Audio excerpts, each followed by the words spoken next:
Have a listen to this. Loads and loads of you are going to remember what it is. I remember it so vividly the first time that I heard it on a Terrorizer CD way back in 1999. Here we go. Hereupon, I defy God and his Christ, the angels of heaven, rejecting all that lives in God's name.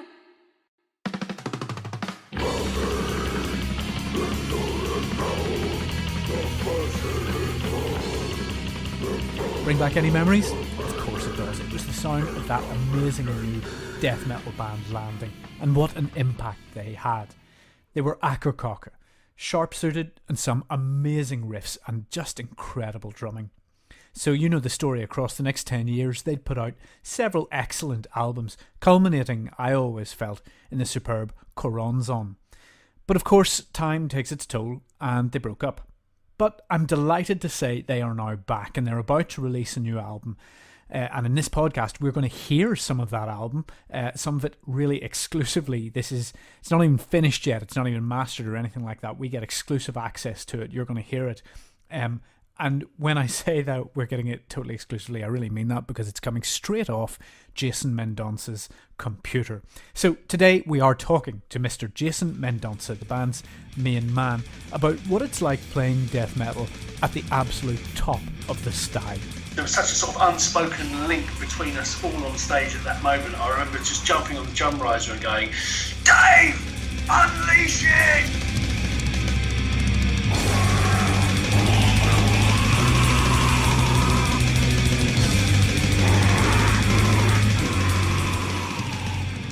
And as I mentioned, we get to hear some of the new sounds from this new album, direct from the evil lair where it's being made.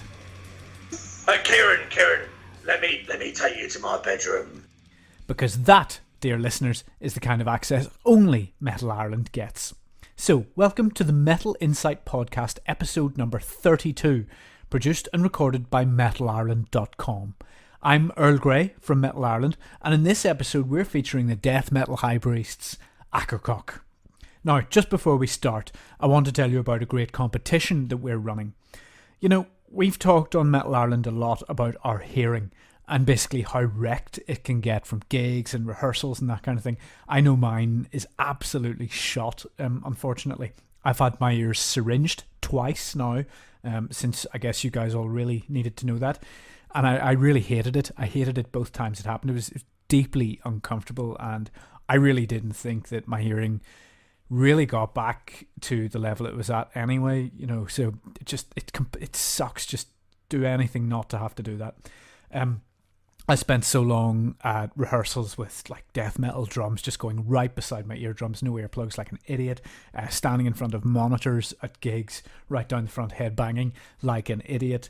And I have to say, nowadays I have to crane my head into other people just to make out what they're hearing. I sort of got a mumble like I'm talking like that, but I can't quite sometimes make out the words, and it's really terrible. I wish I had started wearing earplugs earlier.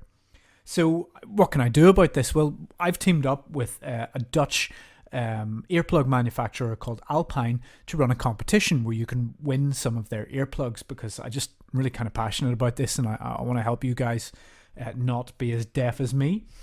So yeah, this competition is going to be live on Monday the 6th of March on the front of Metal Ireland. I've got 10 pairs of what Alpine called their party plug earplug range.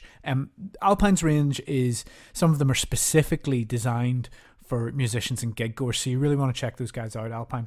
And yeah, they've given Metal Ireland 10 pairs of these earplugs to give away, and that's really cool. They come in their own little box and stuff like that. How do you enter? Well, just go to Metal Ireland on Monday the 6th and you'll find out. And my email list subscribers will already have access to this competition already a couple of days earlier. That's one of the cool things about signing up to my email list, which you can do on site. Anyway, that's the competition. It's now time to talk to the masters of death metal. It is the band Akercocke and Mr. Jason Mendonca. And when I called him, it turned out he was doing actually a spot of baking. Okay, yeah. What are you baking, by the way? Apple pie.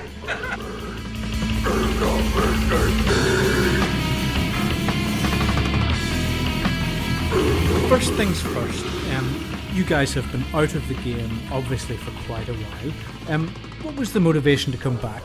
Well, do you know what? There's a couple of things, really. I think my dear friend David, he'd been mentioning it for some time. Maybe we should put the band back together, and I was unsure because I'm a great believer in progress and not looking backwards. So for me the project was kind of done in my mind, but then some people asked me to participate in a charity gig, some friends, and I went and I played it, and we just played covers and whatnot, and it just kind of relit something in my belly. I just felt something I hadn't felt for a long time, and realised how much I've missed playing guitar and making music. So I talked to David about it some more, and that was he said, well, come on, let's get the ball rolling. So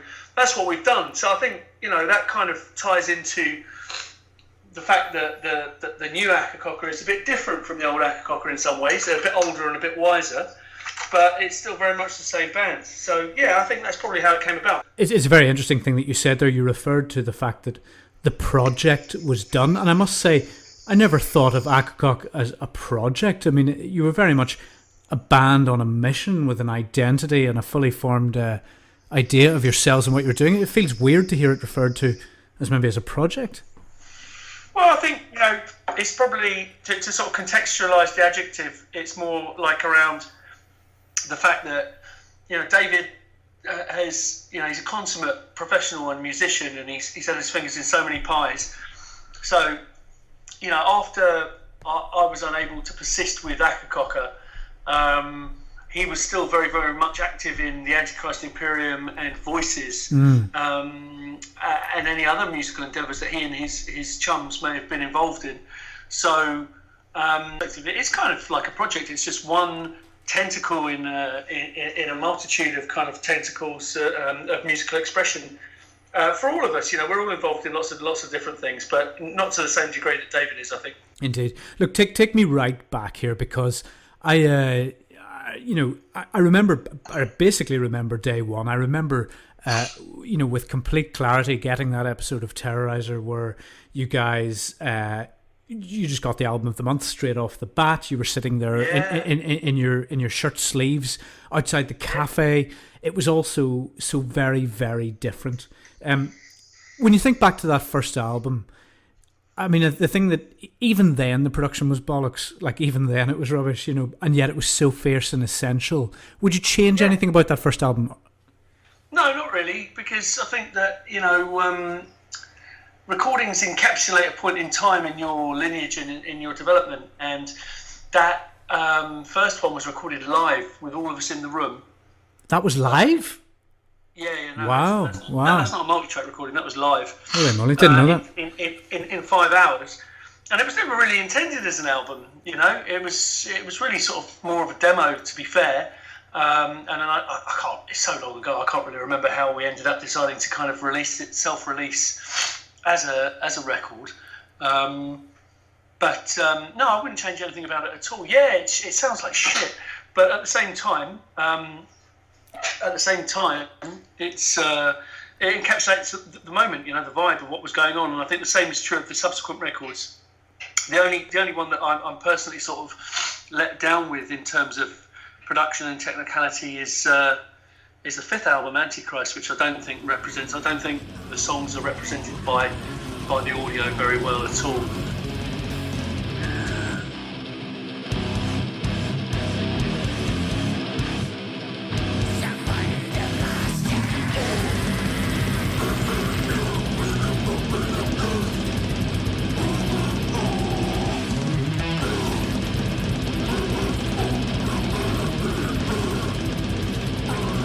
Well, look, let me just throw something in there. I was going to get to this later, actually. I would offer, as a long-time fan, but I would offer that I don't think it was perhaps the recording and the technicality that maybe let Antichrist down. That, to me, always was the sound of a band, and forgive me for saying it, but I think you were running out of a little bit of love or steam or ideas or something at that point, if you don't mind me saying.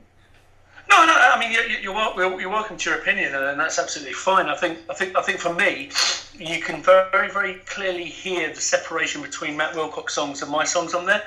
Matt Wilcox songs tend to be very much more straight down the line death metal, very technical, very proficient, and I think it's obvious to the adept fan, which are my songs, which are the ones that have a lot more atmosphere and a lot more different textures, because our whole raison d'etre was always trying to sort of push the envelope and make each album sound different. But the thing that slightly, I think Akercocke has got some great moments on it, but I just don't think it kind of fulfilled that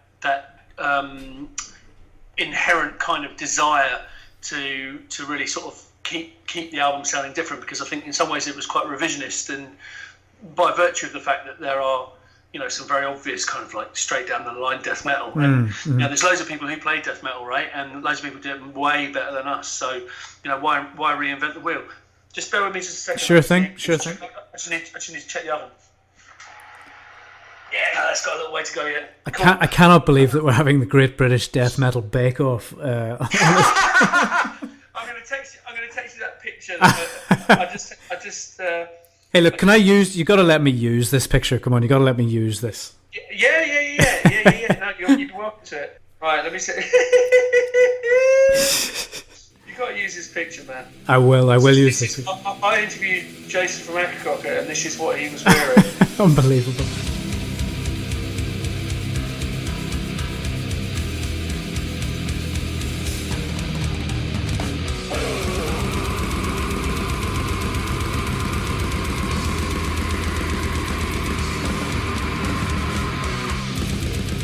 You talked a moment there ago about your great friend David, and he is one of the better drummers to have come from the UK in a long time, straight out of the Suffocation mould, really, straight out of the Sandoval mould as well, and yet he was always throwing in the drum and bass stuff right from the first minute of the first album. I mean, what a pleasure is it to play with that guy, because he's just, and I've seen you live a couple of times, it's pretty unbelievable to watch, but what's it like to play with him?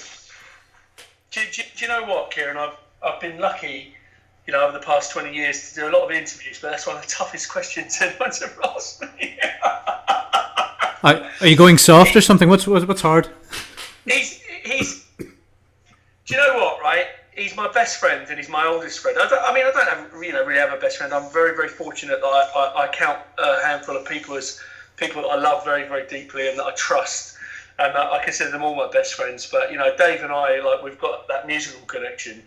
And to this day, I say without any kind of hubris, sometimes I stand in the room with that guy and watch him play. And when he's really in the zone, it's an absolute fucking honour. It really is. He's some of us are, some of us work at what we do. And, people sit down and they study their art and their instrument and whatever. I'm not one of them because I'm way too lazy. But people like Paul Scanlon who've just Paul Scanlon's got a gift, but he's worked so hard, and yet David just is one of those horrible, sickening bastards who's just got this natural talent to just sometimes unleash something that nobody else would have thought of. And I think that's probably what marks him out as a musician. And we could wax lyrical for hours about what the elements in the melting pot are that have brought that situation about. But to come back to what your original question, it sometimes even to this day for me, when he's really, really on and we've got that link, that's why I do it. That's why I'm involved in music. Like we were in Greece recently, and we're on stage in Athens, and we got to a bit in the song where there's a breakdown, and the next section can be fast or it can be really, really fast. And there was such a kind of elasticity and like there was such a sort of unspoken link between us all on stage at that moment. I remember just jumping on the drum riser and going, "Dave, unleash it!" and he came in, and it was pure joy. It was off the hook. And that's that's exciting, right? It doesn't matter, if other people get into it, great. But as someone who's a participant in a musical relationship with other musicians, when you have those rare moments where you can sort of gel to that degree. Oh man, that's a privilege. It's really interesting because we're sort of getting to the reason why I really wanted to do this interview in the first place, which was that what you've just described there. Now, you talk about the new Akercocke record being different, right? And we'll get to that. But what you've described there is like what people would call a flow state. You know what I mean? Where everybody is in sort of this incredible elasticity, as you put it, this link, this athleticism, or this moment of togetherness. Is that what you meant when you said the new Akercocke was different? What did you mean? Was that what I meant when you said the new Akercocke was different? Because you've talked about it in a previous interview being more more positive, right? You've used the word positivity. Yeah. So the word that stands out from what you just said was togetherness, right? And I don't want to get into any sort of mumbo jumbo, but whilst I might not fully understand the mechanics behind the togetherness that comes about when like 4 or 5 musicians are locked on point, locked on target, and it just connects, but I feel that statement is a kind of good summary of why I do it. There's something very magical about that, and but the thing about the hiatus, what a shit and cliched overused word that is, but the thing about all of that was that when we talked about putting the band back together, I wasn't prepared to do it in the same terms or in the same way, because I mean there were numerous reasons for that. We'd all changed as people, we'd all grown up, and I just felt that to kind of rekindle what had come before would just be we'd become a parody of ourselves. So actually, I said to Dave, well, look, if we do it, we know what the music's going to sound like. It's going to just sound like what makes us happy, because that's how we've always rolled. But lyrically, the message has got to be a bit different, because I think, let's not overblow or overstate where Akercocke sit in the kind of musical pecking order, if there is such a thing. We're a very niche band, we're a very small time niche band who are really lucky to have some very, very dedicated hardcore followers. But I think, nonetheless, it stuck out to me in the time that we were apart that there's a question of conscience, where you have to kind of say, if you've got a platform to communicate with other people, whatever that may be, it might be a website, it might be a pamphlet, it might be a newspaper or a blog or whatever it is, then, and you've got people who are picking up on that and actually, absorbing the content, then that's a privilege, right? So I just kind of talked to Dave about it and said, what, if we do this again, and if anyone's interested, because we had no idea that anyone would be interested, then let's make sure we do that right. Let's make sure we use that kind of platform, not to become preachers, because that would be just disgusting, but to convey something that is perhaps more relevant to where we are as people at this point in time. But listen, that's kind of what I wanted to delve into. So you said there lyrically that had to be the new agenda, that had to be the new way of things. Now, let's think about death metal for a minute and what that can do. What death metal does is it takes lyrics like I will, you will, I am, you are, this kind of stuff, classic sort of Morbid Angel or Steve Tucker stuff, It's about power, it's about control, command, whatever you like. Other genres like Doom are much more confessional, they let things out. So what can you do that brings a sort of, that conveys this empowering sort of message that you're talking about without sounding trite, and yet without sounding into the I will rule sort of thing, cliche that is the stock of death metal? I'm not intellectual enough, or sentient is perhaps the wrong word, to give you a valid answer to that, only other than to say that I just have this kind of I can't believe I'm going to say this kind of blind faith that if you do what's in your heart and you do what's right, then that's right for you, right? And that's okay, you know. So how it's perceived widely is of less importance, you know. If as an individual you are confident in what it is that you're saying, then let's get on and say it, you know, and not worry about what the consequences are, because come on, if people worried about what the consequences of their actions were to a greater degree, you know, nothing would ever get done. You know, no, it's not about the consequences of their actions. That was wrong. You know, people should worry about the consequences of their action. But what I meant was, if people worried about how they were perceived, then nothing would ever get done. You know, there'd never be any change, and there'd never be anything new.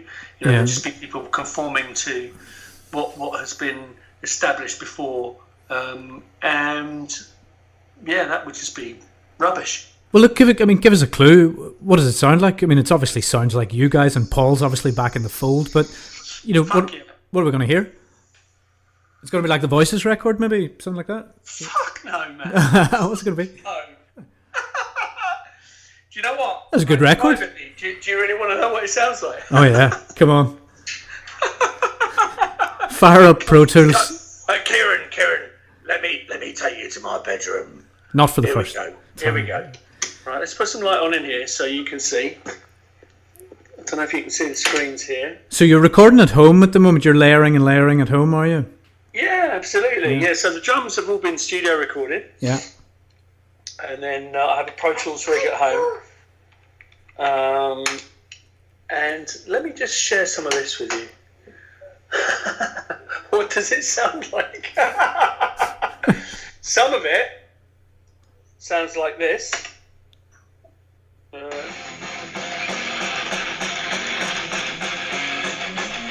Some of it. Nice. Some of it sounds like this.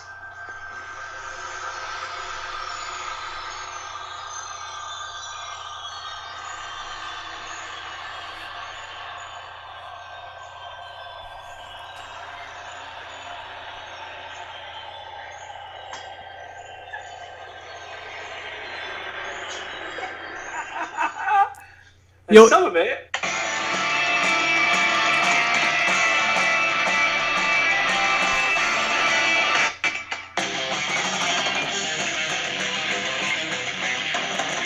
heavy metal. Yeah, that sounds pretty good. That sounds really good, Jason. I mean, I was looking forward to it anyway. That is really, really heartening to hear that. Some of it sounds like heavy metal, and there's, you know, we're just doing what we've always done, which is just kind of doing what feels right. And if it's right for us, then we can stand by it. And if it's wrong, then, you know, for anyone else, that's their opinion. You know what I mean?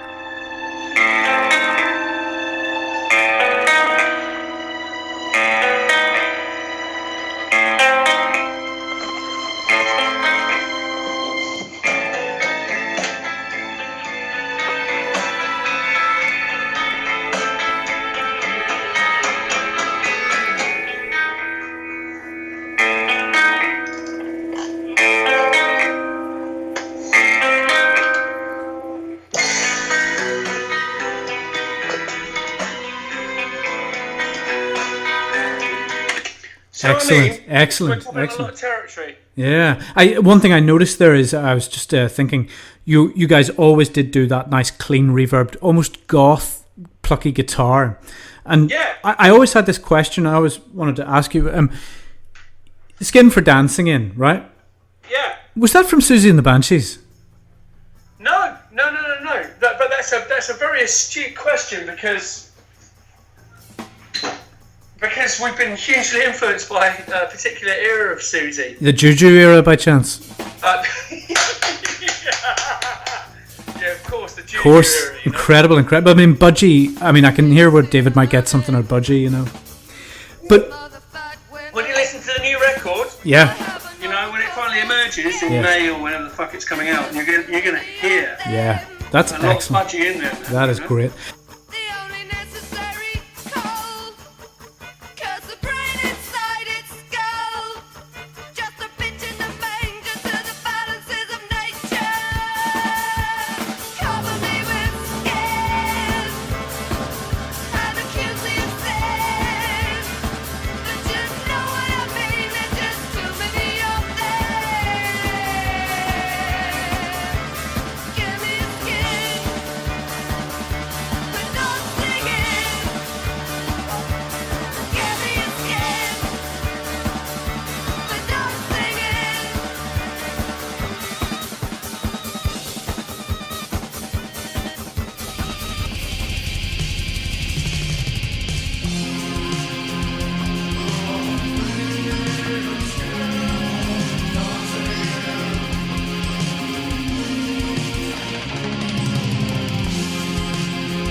Listen, I wanted to ask you, you know, you have been followed your entire career for right or wrong by the Suits. You know, when that happened, when you came out, I mean, it was amazing. It was great. It was so different, so crisp, and with that sort of, you know, it was like Sounds of the Animal Kingdom by Brutal Truth plus American Psycho, you know, on a sort of visual statement. But what I did wanted to ask was, did you feel you had pushed it too far to the self-parody point with all that Tweed stuff? Was that your idea, or were you kind of pushed into that?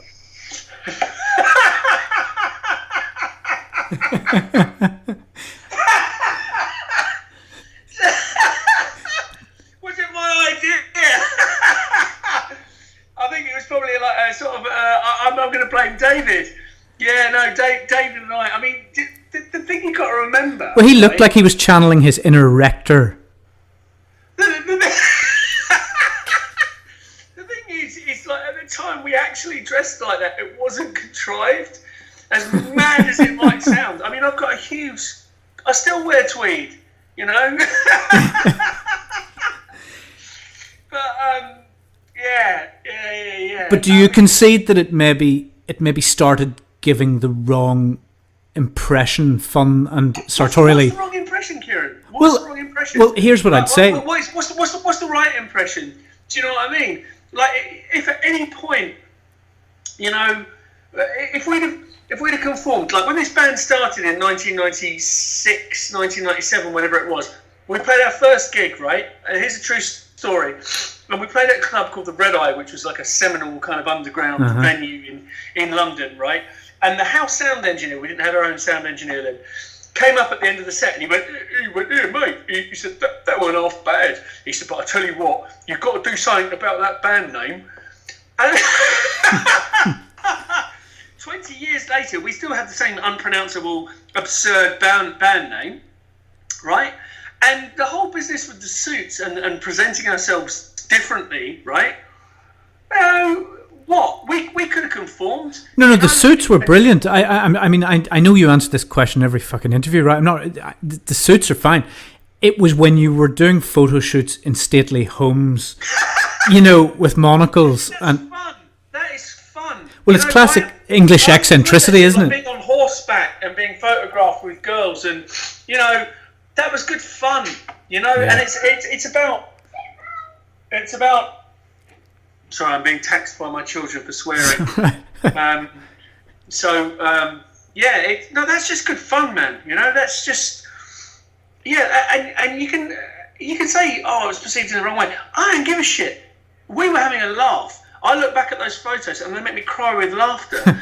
You know, and it's with gay self-abandon. You know, it's like who gives a shit? You know, who gives a shit what impression it's giving to the kids? If I cared about what it was giving to the kids, I would be in a pseudo suffocation kind of Hate Eternal style parody death metal band wearing, you know, what the coolest trainers are these days, and like the right T-shirt of the coolest band and tight black jeans. Like, what? That's not us, man. We're just, you know, we'll continue to play the fools and not give a shit what anyone else thinks.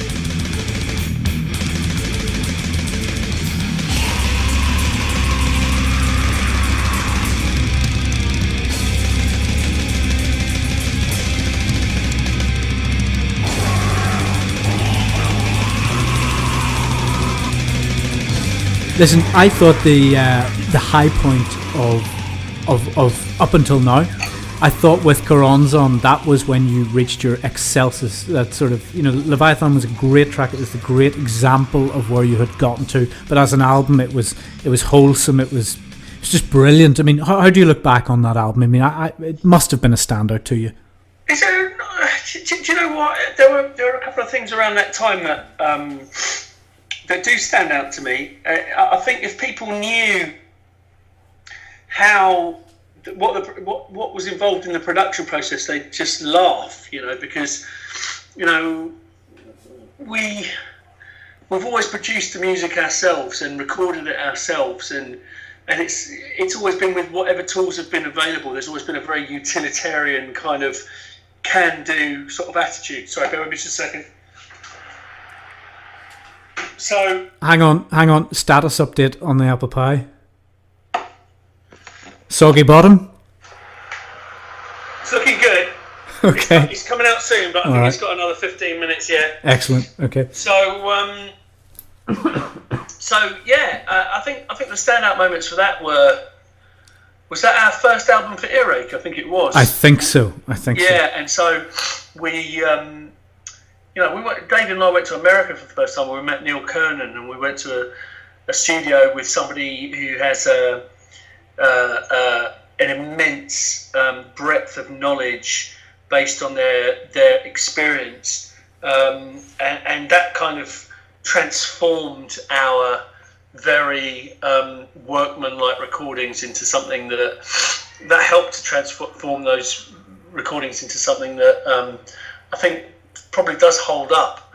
But seriously, to this day, I think if particularly people who are involved in the technical side of music, if they knew what sort of shenanigans went off to make that come about as a project, they just piss themselves because it was just bollocks, frankly. Yeah. I must ask, you're one of the only guitarists, and maybe it's Paul, but I think it was both of you, but you're one of the only guitarists on the scene with a Parker Fly, right? Not anymore. Really? Well, like, why does nobody play these things? Because they look amazing. They do, and they're great instruments, but they're not geared towards heavy metal. They're very much more sort of suited to jazz players and whatnot. And I think that in itself was a statement at the time that we used those axes. But no, I play ESP guitars exclusively, and Paul plays Jackson guitars exclusively. We don't play Parker. We haven't played Parker for years. In fact, it's sold mine, sadly. Interesting. But it's a good looking thing. It was always a surprise, to see, and quite refreshing, Yeah. Amazing instruments. Now look, okay. I got to. Inquiring minds need to know. Okay. Will there be bums and boobies on the new album? No. Why? No. Why? Well, we've done that, haven't we? Do you know what I mean? Can you do that enough, though? Really? I love your sentiment. I concur with you to a degree, but hey, you can go on the internet now and just get all that shit. Yeah, I got you. Maybe not in the same kind of twisted way, but we've all got an imagination to use, But we've done that shit. No. I do want to ask you something very serious, and I hope you'll indulge the question for a moment. I did an interview with Mike from Yob a couple of weeks back. Mike Shite? Yeah, he was raving about you. He's a friend of mine. Yeah, it just came up, and he was saying about how big a fan he was of you guys, and we were talking about it for a minute. I was kind of asking, where his head was at, and where the new album had come from, where the lives have come from. He said he'd had a bit of a tough time, and I had reflected on the fact that you had offered that to the more recent interview that you did. You said you hadn't had your troubles to seek for a while. If I could, and if it's appropriate, how have things been for you the last while, and how has death metal kind of helped you with that, if it's okay to ask? No, it's more than okay to ask. I presume you're referring to in a circuitous way to sort of mental health issues. Very circuitous way, but absolutely, yeah. Yeah. No, absolutely. No, I'm fine, man. Thank you. And thank you for asking. No, I'm on really, really good form, and have been for quite some time now, which is refreshing and pleasing for not only for me but also for people who are around me in my life. And how's death metal helped with that? I think for me, just to have a sort of positive outlet, to be able to enjoy the company of my friends, doing something that I love dearly with my friends who also love music dearly, and to kind of rebuild that kind of kinship and that bond has been nothing short of inspirational, frankly, and I was kind of like a hermit for a couple of years. I didn't actually sort of leave my house very much, and found it very, very difficult to be around people. But one of the things that's helped me sort of come out of my shell and be a bit more sociable and around people has been being with my bros and doing this weird weird thing that we do collectively. So no, yeah, it's been a very positive experience. I suppose that was also what I was hinting at whenever I was sort of alluding, whenever I was saying about the positivity aspect of the new album and how you could say things without being trite. Do you have a message in the new album? No, not really. I think that there's, I mean, if I'm absolutely honest, we're still writing lyrics for the new album. Listen, you know yourself, they get written in the back of the car on the way to the studio, as you well know. Yeah, exactly. So no, I mean, I've recently received three works from David that are very, very profound, and I think deal with subject matter that is close to his heart. Though I'm not prepared to intimate further on that, because I think it will be more for the fans to interpret his words however they see fit. But for the lyrics that I've been writing, I mean, Inner Sanctum is very much a song of about. I mean, if I'm honest, it's about CBT. It's about therapy, and it's about finding a place inside your mind where you can heal.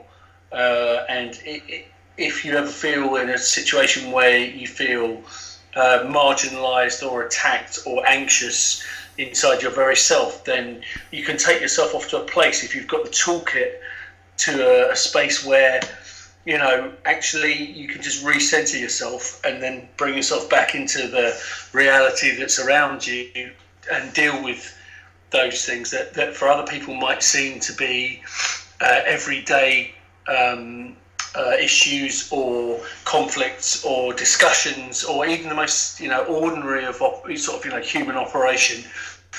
But if you're in duress and you have maybe your mind's working overtime a little bit, then even sometimes the most simplistic of actions can be a challenge. So I mean, Inner Sanctum is a kind of a bleak reference to that very, very state, and it's also a song of hope to say that stick with it, everything can be fixed, don't ever give up. There will be people listening and reading, and I know certainly within heavy metal people don't always share everything, but there will be people reading, going through that at this very moment that you said CBT. There'll be loads of people, loads of them. What advice would you give for getting out the other side of that? Don't ever give up, stick with it, and if the help you're receiving isn't the help that you feel is right for you, then change it and find more help. But don't ever give up, because the worst thing that can happen is kind of obvious, which is when someone gets so locked inside themselves and so much into a situation of despair where they feel they have nowhere to turn, and then sometimes tragic things happen. So what I would say to those people is that just take heart in yourself, and even if you feel weak inside, you're really a strong person. You just need to be reminded of that sometimes, and find help. Always find help. Absolutely nice one. Listen, we're going to round this out. You've got an apple tart coming out of the oven. I've got two questions for you. The first, are you familiar with the podcast called Death Metal Dads? No. Okay, you got to go find Death Metal Dads. What's it like being a death metal dad? What's it like being a death metal dad? It's the best, but my kids, I've got two boys. It's hilarious because they don't get heavy metal from me at all. When they're around me, they get drum and bass, they get grime, they get hip hop, and they get all the weird prog rock shit that I listen to and old shite from the 70s. But from their mum, their mum gave them an iPod that had a selection of her musical kind of diaspora. So it had, pop music, classical music, Greek music, but it also had Black Sabbath and Iron Maiden. And if you talk to my sons and say to them, what's your favourite music? Maybe that's just what little boys do. I know it's what I did. The music that they really, really dig is Black Sabbath and Iron Maiden, and it just enchants me and makes me smile broadly that it's not that there's a heavy metal dad who's been kind of like shoehorning this into their lives. It's just what they've picked up on by themselves. They could have equally have picked up on, I don't know, Lady Gaga or Brahms, but no, what actually appeals to their ears naturally is Sabbath and Maiden and solo era Ozzy. You're a big fan of Ozzy, aren't you? Yes. Yeah. And look, final question then. I mean, you mentioned their grime and jungle stuff. What are you listening to at the minute? What have we got to? What would you recommend? What do we need to hear? Anything at all. I'm so out of touch. What in terms of? I think if you don't know Skepta, then you should go and check out some Skepta. Okay. Despite his rise beyond the underground, I think he's still very much a valid artist. And if you're interested in drum and bass, you should listen to a record label called Bad Taste Recordings from London town, who make some stunning, I hate the subgenre titles, but neurofunk drum and bass. That is always worth a listen. What was that? Neo or neuro? Neurofunk. Okay, right, we're there. Now listen to some Bad Taste Recordings. Excellent. Right, Jason, look, you've been so generous with your time and with your candour. I guess, want to say on behalf of everybody listening, welcome back. Thank you so much. Welcome back. Kieran, it's been an absolute pleasure.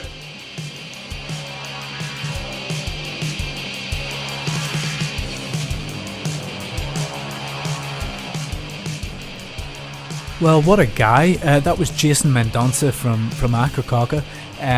The thing I love about this podcast is the reason I call this the Metal Insight Podcast is because I am trying to give all you guys a little bit of a look under the hood, peeling back the hood and seeing what goes on inside these metalers' bands and in their heads, really. And Jason was really frank with me today, which I really, really value, and I think it's really important. Thank you for listening. This was the Metal Insight Podcast, episode 32, produced and recorded by metalireland.com. Hit the site. There's tons of good gigs coming up. I mean, June is just looking absolutely insane for good gigs in Dublin and in Belfast particularly. Cool new stuff on site. Interview with Soothsayer from Cork. They're a great band. You got to check those guys out. Really super.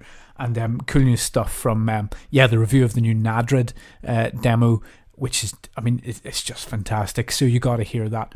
Tons coming up. Remember the Alpine Earplugs competition. Check out Alpine.